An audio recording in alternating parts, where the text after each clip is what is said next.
এটা কি বলে কেন? আমাদেরকে দিয়ে সকলে দেখেছো শায়কের, কিন্তু একটা জিনিস কি তোমরা লক্ষ্য করেছো? শায়কের কিন্তু ঘাড়ে তার ছিল না।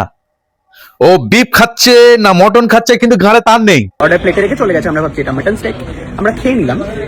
ও জানতেও পারতো না। ওইটা একটা ভুল করে যখন আরেকটা প্লেট এনে বললো স্যার আপনাদের আরেকটা প্লেট, তখন ওর ঘাড়ে তার লেগেছে যে তাহলে এটা কি খেলাম। এটা মাটন স্টেক, আমরা খেয়ে নিলাম। দেন আরো একটা এসে দিয়ে গেল, বলছে এটা মাটন স্টেক, আপনারা দুটো দিয়েছেন, বিফ এন্ড মাটন। অর্ডার করেছিল একটা মটন অর্ডার করেছিল। দিয়ে গেল, বলছে এটা মাটন স্টেক, আপনারা দুটো দিয়েছেন, বিফ এন্ড মাটন, বাট আমরা একটাই দিয়েছিলাম।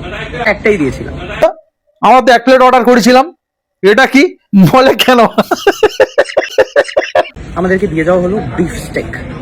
স্বাভাবিকভাবে বলা হয়নি এটা কি, অর্ডার প্লেটে রেখে চলে গেছে। আমরা ভাবছি এটা মাটন স্টেক, আমরা খেয়ে নিলাম। আর ওইটাটা যদি না নিয়ে আসতো সেকেন্ড বারের খাবারটা, শায়ক মটন খেয়েছে না বিফ খেয়েছে, ওটা কখনো জানা যেত না। মুসলমান বন্ধু থাকলে কি সকল বিফ খেতে হবে এমন কোনো কথা নেই।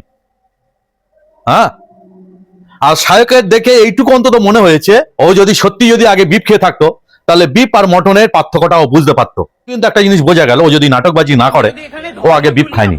আর একটা কথা কি বলতো, ওইসব বড় বড় হাইফাই জায়গায় গেলে না, মানুষ কেটে দিলে, কুকুর কেটে দিলে, বিফ কেটে দিলে, শুয়োর কেটে দিলে, যদি রান্না করে দেয় না ওইসব জায়গায়, তুমি ধরতে পারবে না তুমি কি খাচ্ছ। সব চালিয়ে দেওয়া যায় ওখানে।